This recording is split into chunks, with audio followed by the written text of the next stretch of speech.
to the Punjab Covent Garden. Welcome to my family restaurant. And it's been founded by my great-grandfather back in 1946. It's the first and it's the oldest Punjabi restaurant in the UK, and I think probably this side of the Hindu Kush Mountains.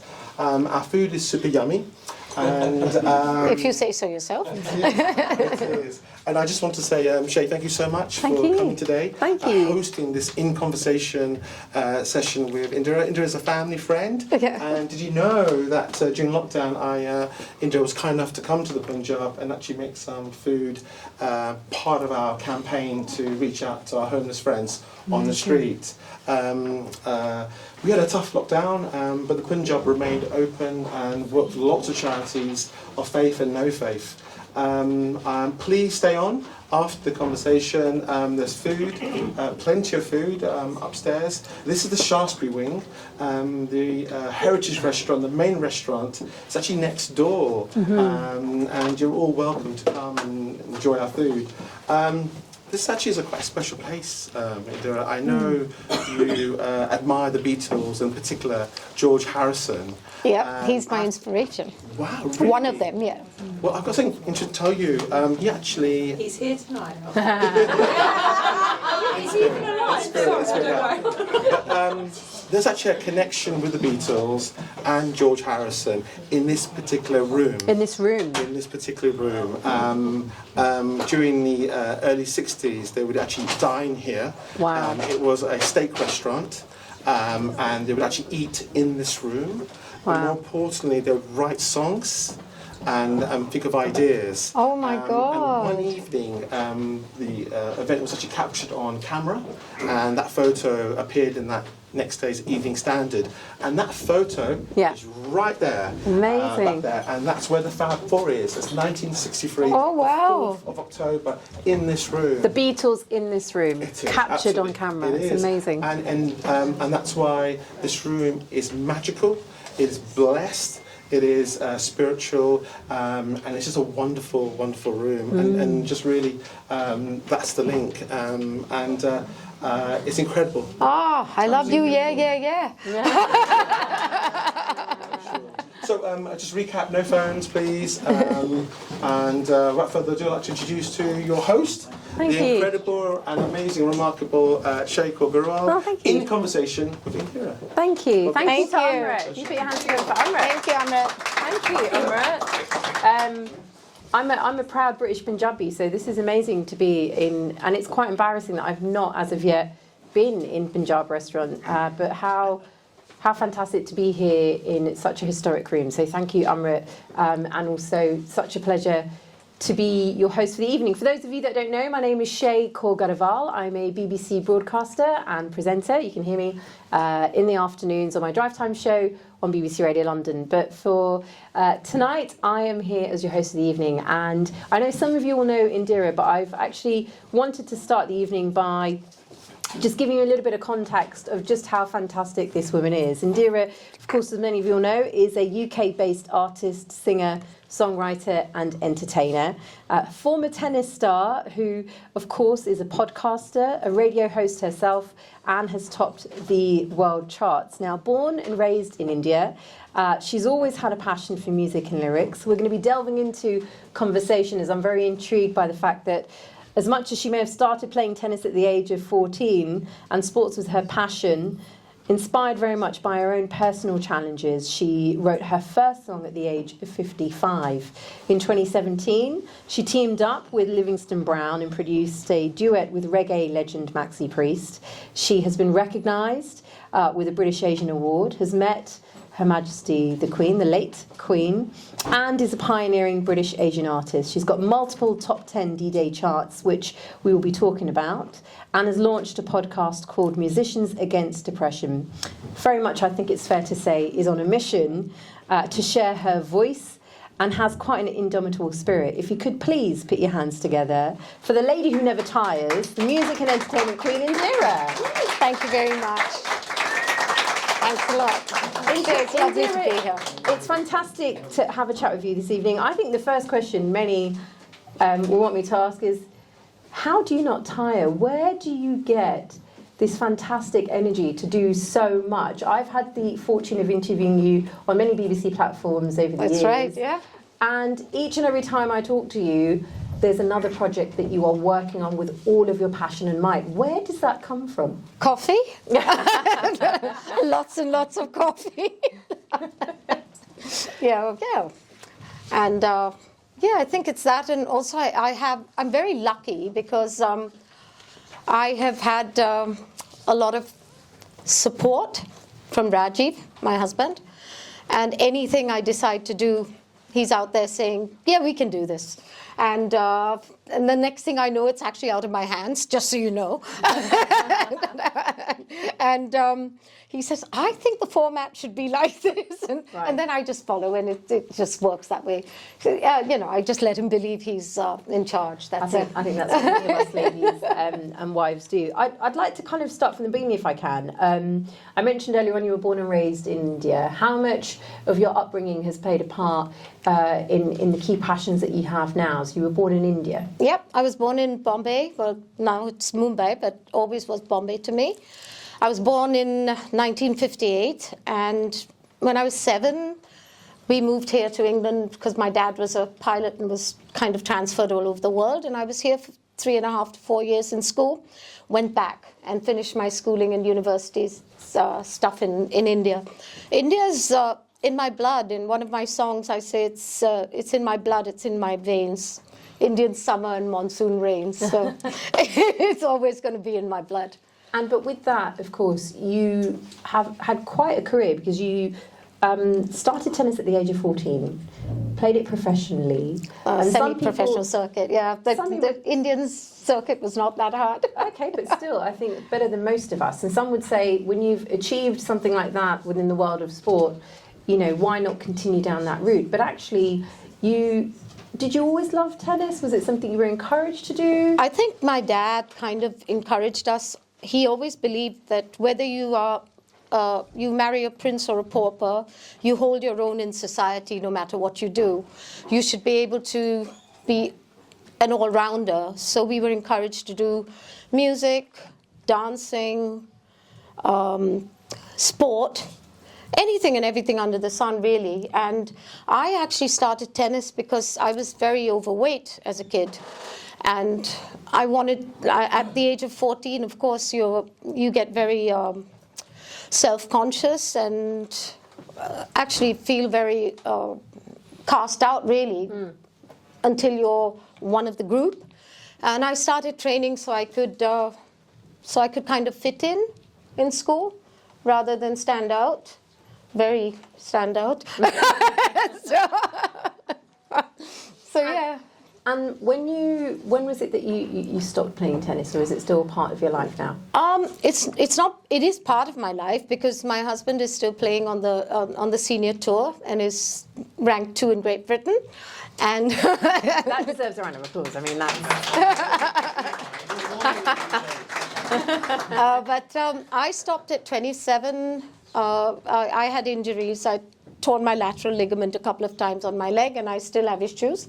But I love running, and I run every day, 6 days a week.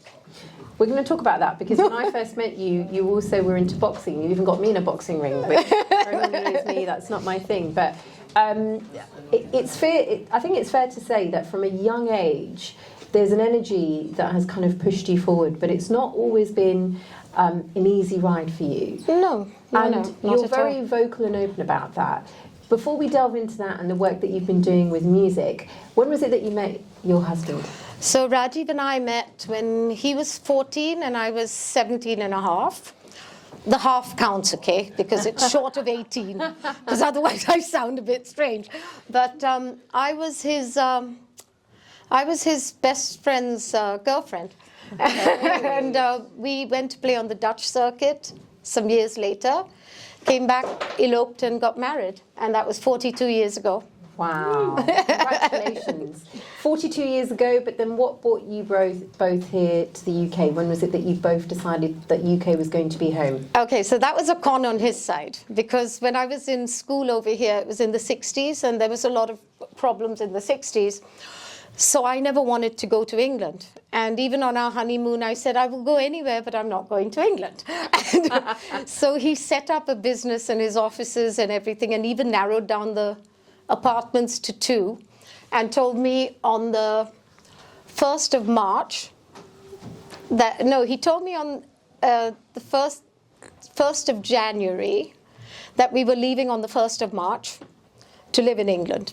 And I said, no, we're not. And he said, oh, yes, we are. That was it. And we came here in 1992 on the 1st of March. But I did meet a face reader on the plane who told me on the day that Rajiv told me, he told me that you're not going to live in this country, you're actually leaving, Okay. and you are going to die outside the land of your birth, and you're going to live in a country surrounded by water. And I said, that'll never happen, I'll never leave India. And I went home, and the cook told me, Rajiv wants to speak to you, can you call him? Wow. And when I called him, he said, will you have dinner with me at the supper club? I knew something was wrong. And he said, we're leaving. And, when you get married, it's in for a penny, in for a pound. Yeah. And then many pounds later, we're quite happy, so it's okay. I mean, 30 plus years later, would you at this point now say that the UK is home? Yeah, I think home is where the heart lies. And when I was in India, my heart was in India. And my sister's still in India with my brother-in-law. But my family now is on the farm with me and all my friends here. And home is definitely where the heart lies. And everyone gravitates to the farm. All my sisters, because I'm right in the middle. Some are in America, some in India. So they all come to me. And my nephews and everyone seem to be all coming closer. So yeah, home is where the heart lies. And it feels like to me you're a bit of a magnet where everyone is attracted towards you in the most positive way. But when you first arrived to the UK, what kind of challenges did you face? I suffered from depression, really, when I came here, because I had 3 jobs when I was in India. I loved it, and suddenly I was here and I couldn't work legally, so I couldn't work at all. And I didn't know anyone except my pen friend, Paul Chalice, who's in the 3rd row there, who's a dentist. And Hi, Paul. and he'd come up on a Thursday and spend the day and go back. And then he'd come up on Saturday. So I didn't really have any friends. But everything was geared around Thursday, okay? Because I have to go out and buy bins today. I don't know how to get to Waitrose. So everything was geared around Thursdays. Yeah. I was very excited because Ralph was traveling back and forth a lot by then. So I was alone here. And it got bad. So I kind of, talking of, how do I get the energy? I'm very compulsive. So anything I do, I will overdo. If I eat, I overeat. If I drink, I overdrink. And I put a treadmill in my guest room, and I started running on that treadmill.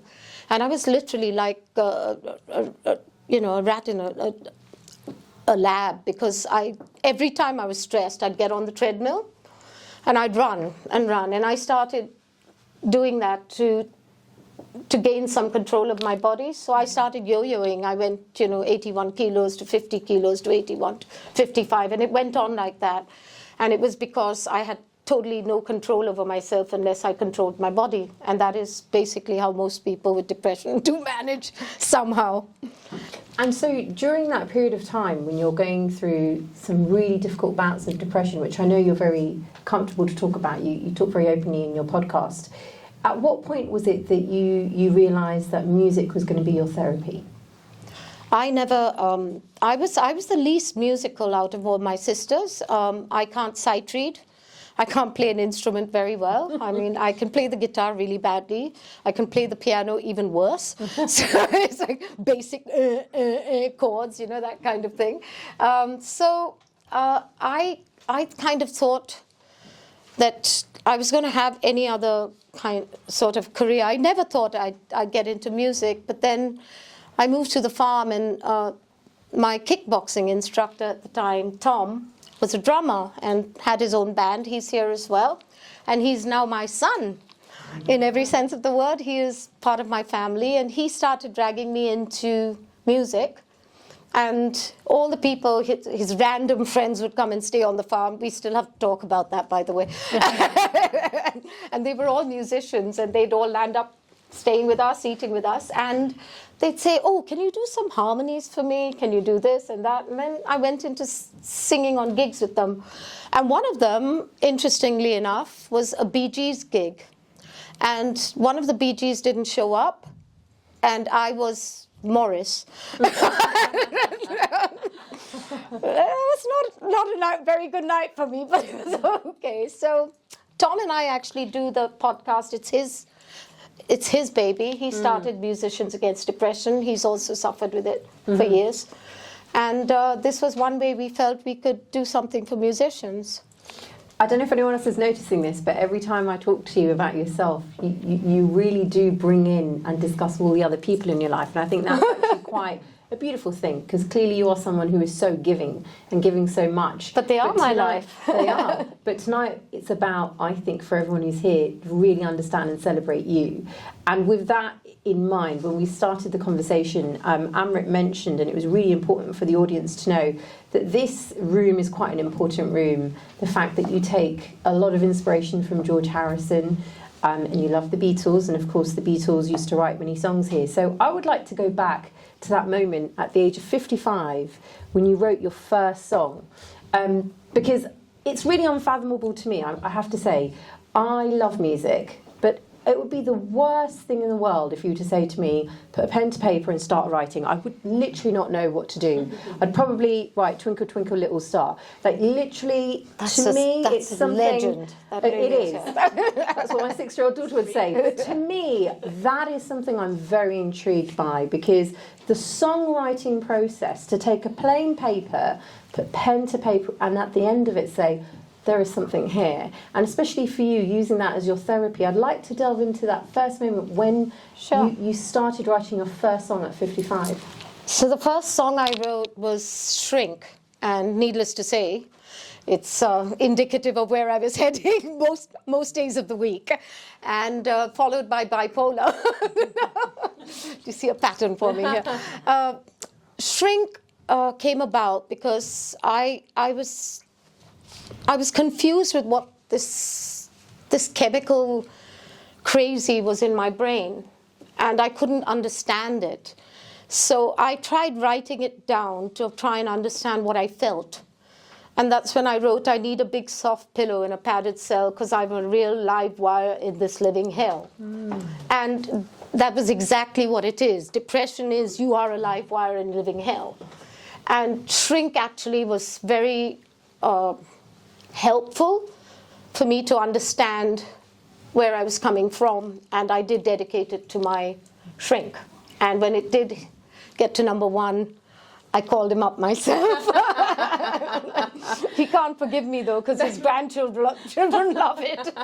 Well, we're going to delve into that, because I think that's the important part as well. Is I was really struck last year with the Oscars when Michelle Yeoh talked a lot about her age and not being defined by, or allowing the industry to define her because of her age. And I think it's quite a beautiful thing that you really do like to talk about what we could call is maybe the new or second coming of music, starting your music career after 55, and going on this fantastic journey. I mentioned earlier on the fact that you've had, and we're going to be talking a bit more about it later, your top 10 DJ chart music hits across the world. You've been featured on BBC Asia Network, on BBC Radio London. Did you ever envisage that this was going to be the big part of your life that it is now, that music would essentially define your life the way that it has as a songwriter, as Not a singer, really. I mean, I always gave kind of credit for the people who did all the production and helping me in all that way, and they have helped me a lot. I think the time it actually hit me is when I performed in Parsha and on a stage, in a cage actually, should I say, with a dress up here and heels like that. And and hoping that all the wrinkles wouldn't show. But when I was doing that, and all these people were pulling at the stage and they were singing my lyrics, and it just hit me that they know my song. And I couldn't believe that they knew the lyrics of my song. Yeah. And I came off the stage and I went to Raj and I said, they knew the words, Raj. Do you know the words? I was so excited. I was really excited. I think that's when it hit home that, and then, you know, it's like anything. If you're a sportsman, you'll always be competitive. And it became like, I can do better than this. And if you're a showman, you always want to be a showman. You can't help yourself. And I'm a Leo. I'm just saying. So with that in mind, you've worked with some fantastic artists. You had your collaboration with the Bollywood producers Shankar Ehsaan and Loy, with the track Bollywood Queen. I mentioned earlier on such a fantastic collaboration with the reggae legend, one that I love, Maxi Priest. How did that come about, the duet with Livingston Brown? Because I think that to me is more important than the fact that your music is mainstream, it's listened worldwide. But to be working with these type of artists, and as I mentioned earlier, so new to music yourself, what was it like for you? Maxi Priest, all I could just think of when he was sitting in my living room and having makeup done, that's all I could think of is, I just want to be close. Him coming onto Oprah Winfrey in this floaty thing and singing the song, and I was like, okay, this is happening. This is actually happening. And the car that Rajiv arranged to pick him up, actually, the chauffeur spent about 20 minutes being photographed outside the car like this with Maxi, and I thought, we're never going to be on time with this. Did you enjoy that? Was it daunting? What was that process like for you? No, it was actually quite fun because I wrote quite a complicated lyrics, and Maxi's not very good at learning lyrics. So when he had to record his part and I was recording my part, you know, kaleidoscope is in my head, is such a buzz, you see. And I'm chilling on zero and I'm floating to the top, and he was like, what is a kaleidoscope? And he said, I don't like her lyrics. Do you take that personally, or do you say, well, no, these are my songs? Because, you know, whenever I do get to speak with any type of artist, especially when it's your song, it's your baby. Yeah, well, no, actually, to be fair, once I explained the lyrics to him, he was very nice anyway. He's very sweet. But once I explained the lyrics, he says, that's really good. Mind you, he does like pasta. Okay. He told me. While I was talking to Sandy, he goes, I like pasta. I said, that's really interesting. I'll remember that. As you can see, I remembered it. Exactly, clearly. What then led on to your collaborations, K-pop collaborations with Soulshakers? Because it's been really successful, the ventures that you've had thus far. Matt has extremely good taste. So Matt is over here and his lovely Amy's here. And no, to be fair, when I was told about Soulshakers and Audio Freaks and started working with them, the twist to the music that I heard was just so much more catchy for me. And somehow, like, it's like anything, like club music, it's like a, you know, dopamine fix. It gets into that part of the brain, and with my addictive personality, of course, it just was like, dum, dum, dum, I like this. The rest is history. So when you're listening back to your music, are you somebody that's really critical? Do you just fall in love with it? Talk me through that process for you when when you're working with Matt, when you're working with Soulshakers. Is it like, okay, this is what I've done, now it's over to you? Is it quite collaborative? Are you somebody who actually is involved with the finite process, I wonder? This is a tough one. This is a tough one. This is a tough one because when everyone asks me, says, do you listen to your music or whatever? And I say, you know, it's like when you record your first answer phone message and you go, ah! That's exactly how I feel about my voice. I just go there, like, oh, I sound like Mickey Mouse or a chipmunk. Or, you know, I'm very critical of myself, so I can't listen to my own music. But then suddenly I'll be humming one of my songs, and then I feel quite good that, oh yeah, that's my song. But otherwise, it's I can't listen to it as such. Sure. But Rajiv doesn't. Then I said, just put your headphones on. I don't want to hear this. But it's your music, and as I mentioned earlier, you know, you've had multiple top 10 DJ chart hits, so everyone else seems to love it. Is it just more the case that because it's so personal to you when you hear the lyrics? I You think know the where they meaning came behind from. Yeah, the lyrics. I think it's partly about that as well, and I think also it's I once heard that sad songs, they say so much, Elton John, is when you're in a happy mood, you want to listen to happy music, and when you're in a sad mood, you just want to get more depressed. And when you're suffering from depression, you're just not sure what you want to listen to. So I think it's one of those things that it reminds me of when I wrote it sometimes, and that's a bit difficult. That can be difficult.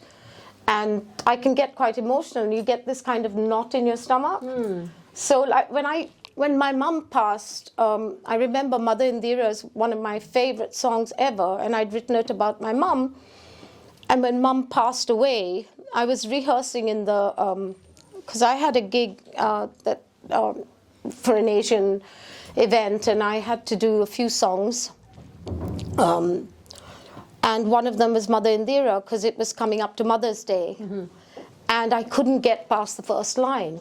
Every time I sang it, I was choking. And I think that was probably the last time I ever tried to sing it. And that was the last time I probably listened to it. Because Mum passed away in 2013, and I do not recall after 2014 ever listening to it. It sounds like to me that with a lot of your songwriting especially, they very much do give us an insight into your soul. And so how important is it for you then, if I could lead on to talk to you about Musicians Against Depression, because this podcast has been vitally important, but clearly it's for everyone who's delving into and trying to understand what they're going through in their lives. But you are very raw, you're very open, you're very honest about this. You can't get away from who you are. I can't get away from the fact that I used to be a fat kid, or I can't get away from the fact that I wasn't the smartest kid in my class. I was never number one in that. My sister was amazing though. But you don't get away from who you are. And I think with Musicians Against Depression, when Tom thought of this whole concept, and he came to me, and of course, as usual, you know how kids are, right? Can you sponsor my new thing? And can you pay for it? Okay. Can you help me with the podcast? And it was very important, because every person I ever met who was in the music line, and I mean this with no exceptions, for some weird reason, had some part of their heart, their soul, their brain that was slightly, not tormented, but slightly not the happy, balanced person that people want you to be. I mean, I can do that very easily on a stage, but you take me off the stage and it's not going to happen. And I think that was the main thing.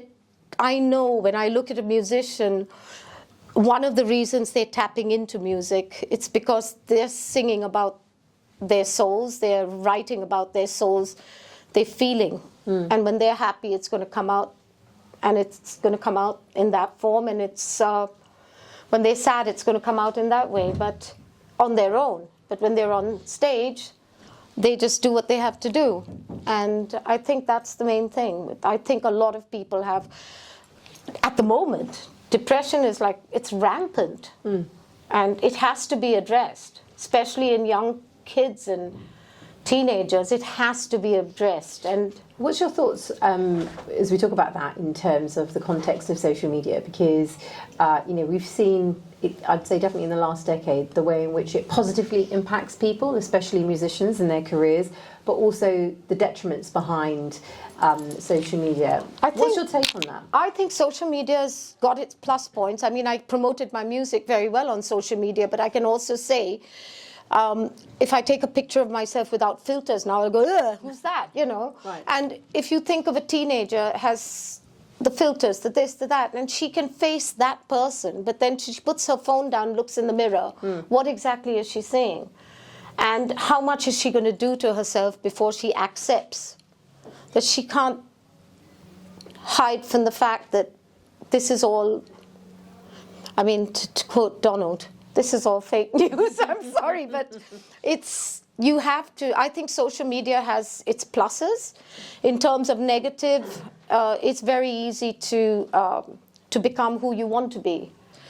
When you befriend someone, I did a show once called on online dating, and I interviewed the person from Tinder, and one person who had a success on online dating, one who didn't, and how you handle online dating. My biggest fear on online dating, and I mean, it's good for 90% of the time, but if you are a 70-year-old person who seems to like 13-year-old people, you get a picture of a young surfing boy in California and put that on your page as you.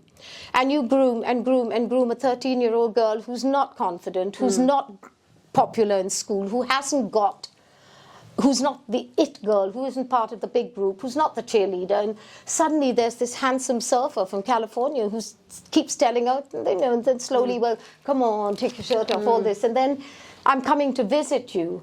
You go and tell her to meet you in the church where I'm going to get married to you one day, and she's expecting to see this person. She goes there, he's got a gun in his hand, puts her in the car, and she's never seen again.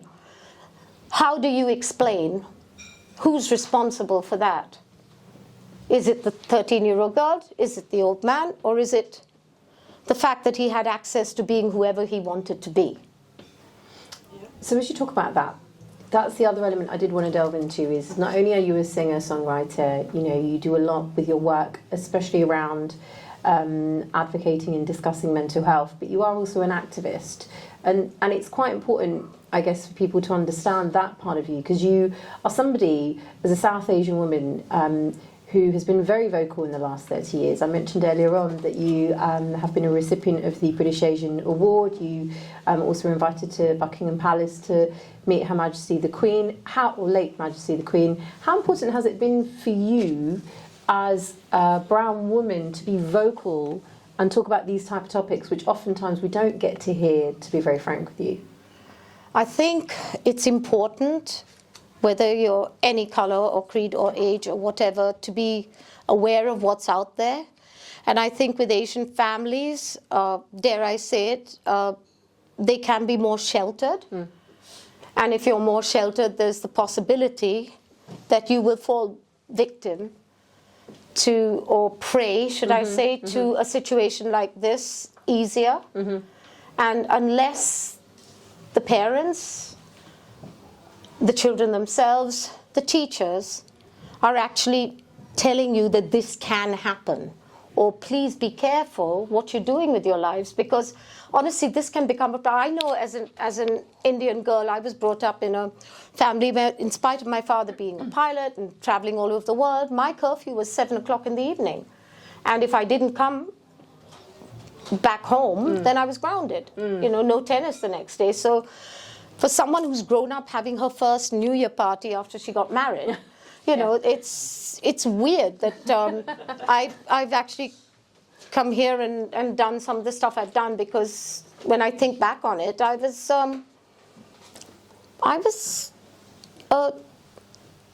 never a shy kid, but I was always this extrovert little kid that brought on all the problems, because I was out there thinking the world was all nice.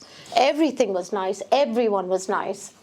If we bring it back to the conversation we're having tonight, more around you being a musician, entertainment queen, what would Indiraa now, if you could go back to the 12 or 14-year-old Indiraa, want to say to the younger Indiraa? I would say try and breach the gap between parents and you. That was not the way it was when I was growing up. You couldn't talk about the things you had to. I would love to have had a more open relationship with I couldn't even change in front of my sisters. I had to, we never changed in front of each other. We were very shy. And if I had the choice to go back, I wish I had been more aware of what's out there. I wish I'd been more aware of being able to talk to my parents. And I wish my parents had been more receptive of what society is as well, considering they were so broad-minded. They really weren't. And I would love to have changed all that, because I know there are a heck of a lot of things I wouldn't have done. And that, which led to really disastrous results at times. They do say, don't they, hindsight is a beautiful thing. I did want to also, if I could, move the conversation, because you mentioned it earlier on about your farm and how important animals are to you. And straight away your eyes light up. How important have they been in your life and your farm as well? I think some people would think they're a substitute for not having kids. Mm-hmm. And that may be part of the truth, I'm not sure. But it's like a baby, and when they cry, I want to cry with them, because you know that something's happening in their head, but they can't tell you. And when they're ill and my, you just want to say, just tell me what's wrong. And with animals, I always feel that you can never get into their hearts or their minds and say, you see them helpless and you think, I know something's wrong, but I don't know what's wrong. And I think that sort of protective maternal instinct comes to me when I see vulnerable creatures, You're an animal rescuer. Do you have, it's kind of like, it's a hard question, I know, but are there particular animals that you really gravitate towards, the ones that you really love, or is it just the fact that you love to rescue all animals? I'm a bit of a hypocrite, to be fair, because, I eat meat, I'm not, vegetarian, but I still, I think I gravitate to dogs. I love dogs. And I believe, but I do believe in one of the podcasts we did that the most similar people to us are rats. And I haven't really vibed a lot with rats, I have to say. As much as I'd like to think, you know what I'm thinking. I'm not sure on that one, but apparently they are the closest to us. But as Brits, we're a nation of dog lovers. Of course, it's either that or cats. So I think I like all animals, but with dogs they have this look, it's the look I give Raji, but I want something. They have that wonderful puppy look. Puppy eyes. And it's like it's very good. And also on your farm, as I mentioned earlier on, I've been. It's a beautiful place and a beautiful home, but fitness is a key part for you, and you've obviously gone through many different types of health and fitness over the years, whether it's tennis, boxing, running is your thing. Why running and why now? What have you kind of fallen in love with that? Have you been on a run and a song has come to you as you're running? No, it's not that at all. How does it work for you with running? I used to be 6 days a week, is that right? 6 days a week. Goodness me. But mind you, they do it 8 days a week, the Beatles. But when I was growing up, I was a swimmer, and I've got this thing in my head, if I get into a pool, I have to do 100 lengths, because if I don't, I failed. This is like this weird thing in my head. So running is one of those things you can challenge. Then I went to tennis, and then from tennis, I'm trying to think what else I did. Yeah, the boxing thing happened, and something else happened. I'm sure I did something else.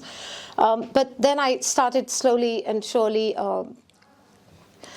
doing, also, your body starts changing, right? So then I started getting these injuries on the shoulders, and I can't really box, then arthritis kicked in, but we're not talking about that, because that reminds me that I have arthritis.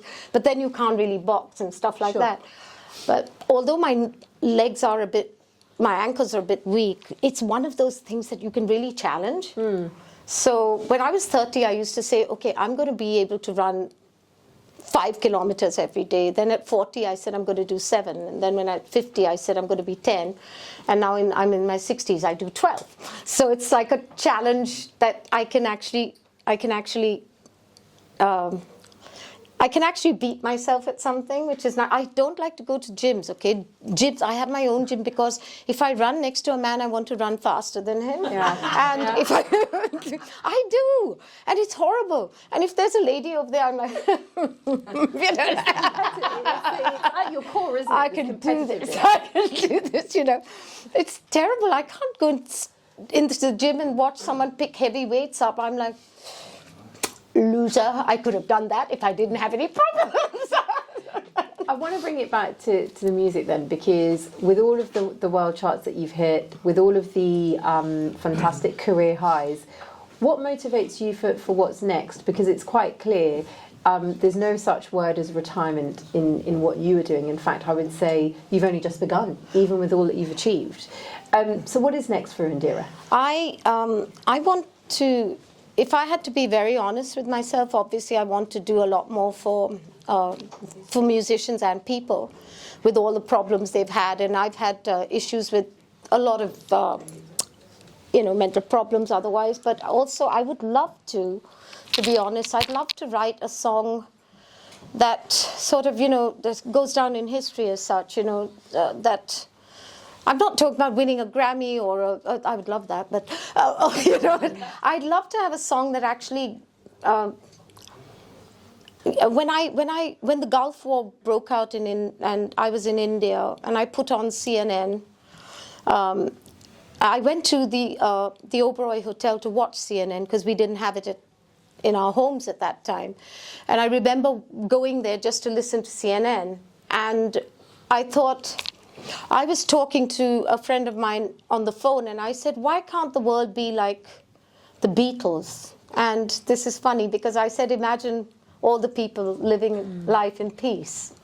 I said, but hey, you may say I'm a dreamer. But at that time, I thought, that is it. That's something that goes down in history. And then I put on this, I went and sat down in front of the CNN news, and it started off, imagine all the people, and I was like, and the whole documentary was on the Gulf War, and it just went on, and Imagine was in the background. And to me, that is something that will, if that could be in people's hearts, I don't think there'd be so much pain, hatred, and destruction. I really don't think there would be. But, it's what it is. Unfortunately, that's the cycle of life, I guess, or the world. Is that just finally what keeps you going? I always feel like with your songwriting over the last decade, is it that you are in competition with yourself to write the next best song, or is it more the therapy behind the writing that you love? I think it is more the therapy, because I've written a song lately which I'm hoping to do with Soulshakers, and it's very pertinent to what's happening in the world. But of course, politically, I wouldn't want to make statements like that anyway. But it is indicative of what is happening in the world, and I think that is my way of dealing with what's going on. So I don't really think it's whether it is a number one or never played on any radio station or on any platform. It doesn't matter, because it's my way of somebody somewhere will listen to it, and it'll be in those archives somewhere where someone says, oh wow, I wish the world was like that. I think that's what it's about. It's about going into my head. I don't know if that makes sense, but absolutely does. And it's why I said earlier on, it feels like your songwriting is a window into your soul, and clearly why. I'm sure that's with most people who are creative, whether they're authors or whatever. My sister's an artist, and you should see what she paints. I mean, it's amazing that they look at the world so differently. I mean, I can do my eyeliner really neatly, but that's about it. That's as much as I draw in my life. You're too humble. And on that note, if you could please put your hands together, ladies and gentlemen, for Indiraa. Thank you so much. We actually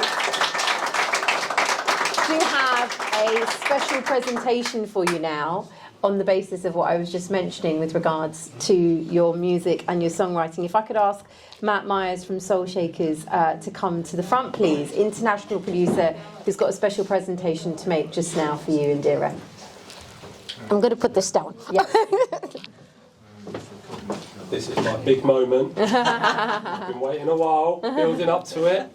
Oh no, sorry, this is your next big moment. No, you're taller than me, I'm not arguing. This is another disc for your latest single, K Sarah Sarah, which hit #1 in the digital radio charts worldwide, top 10 in the Music Week Upfront Club chart.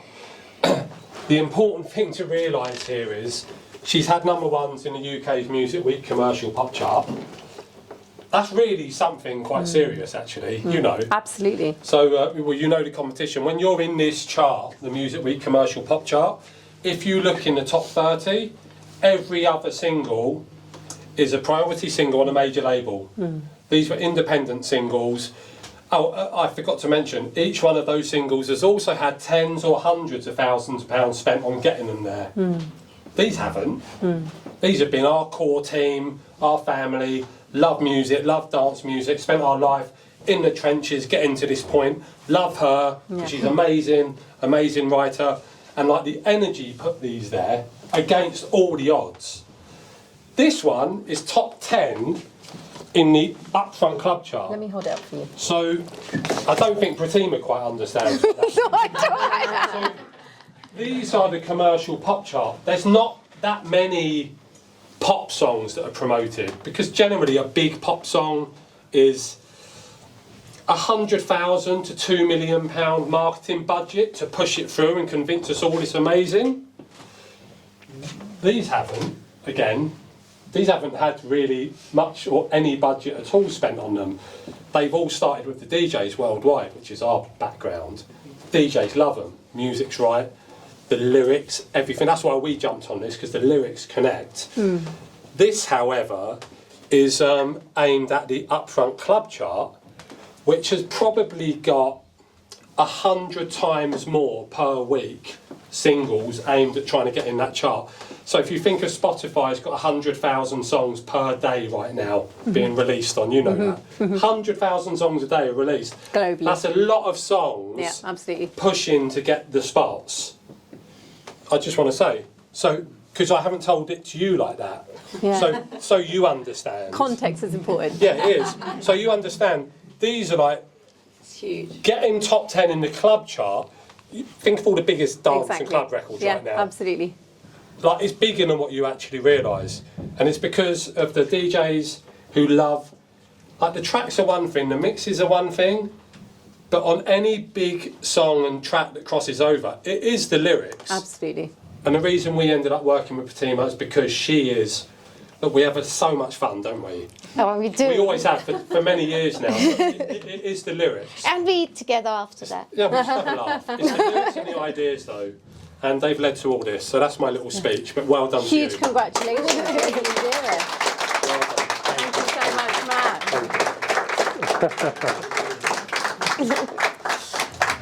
Top number one, King of Spin's top 30. Huge congratulations to you. Thank you. Now, before I'm gonna give this to you, is that because I don't want to drop it? Just a couple of things. Finally, we wanted to take a minute to say a huge thank you to everyone that's come out today. This has been recorded and it'll be going up on YouTube. Indiraa will be coming on my show on BBC London in the coming weeks so that we can celebrate properly. Definitely. But, I think it's also vitally important for all of you to know that everything that Indiraa talks about comes from the heart, but also I know there's a lot of sacrifice and work that goes into a lot of what you and Rajiv do. Tonight is about celebrating, so we're hoping that all of you will join Indiraa for a fantastic dinner this evening. I want to take a moment to say a big thank you to Pedro, to Harkirat, to Anmol. Also to Amrit as well, to the Punjab Restaurant here, to Deborah and the staff, and of course to Rajiv for all of his support. And finally, if we could put our hands together for Indiraa, thank you so much. Thank you. And if I may just say that a big thank you to Pedro, because I always told him when I was nominated for one award and I got narrowed down to the last 5 out of 26,000, and I cried and I told him, I'm always the bridesmaid, I'm never the bride. Well, today you are the bride. You're the lady of the evening, and we've got Thank you.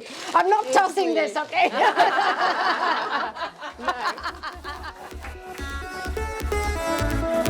No.